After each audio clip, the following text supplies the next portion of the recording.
तो चलिए आज बात करते हैं परमहंस योगानंद और गुरु प्रेमानंद जी की शिक्षाओं के बारे में। देखिए, ये दोनों गुरु ना आधुनिक भारत में आध्यात्मिकता के दो बिल्कुल अलग चेहरे हैं।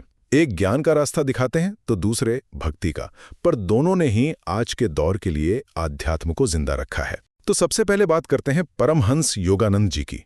उन्होंने ना अध्यात्म से वो रहस्य का पर्दा हटाकर उसे एक साइंस बना दिया।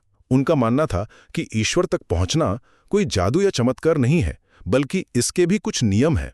उनकी सबसे बड़ी देन थी क्रिया योग। ये सांस की एक ऐसी साइंटिफिक टेक्निक है जो आपकी आध्यात्मिक तरक्की को, आप समझिए, एकदम से तेज कर देती है। जैसे आप बैलगाड़ी छोड़कर हवाई जहाज में बैठ गए हों। और उन्होंने निराकार मतलब ईश्वर के उस रूप की राह को बहुत आसान बना दिया जिसका कोई आकार नहीं है। अब आते हैं गुरु प्रेमानंद जी पर। उनका रास्ता आप देखेंगे बिल्कुल अलग है, भक्ति, समर्पण और सेवा का।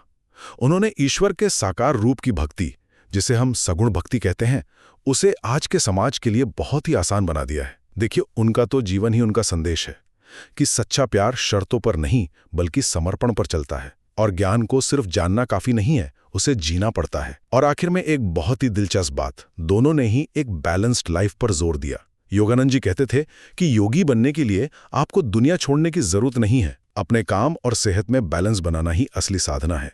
वहीं दूसरी तरफ प्रेमानंद जी सिखाते हैं कि बाहर हालात चाहे जैसे भी हों, मन की शांति बनाए रखना ही असली अध्यात्म है। तो अगर संक्षेप में कहें तो योगानंद जी ने ईश्वर तक पहुंचने का नक्शा दिया और प्रेमानंद जी ने उस रास्ते पर चलना सिखाया।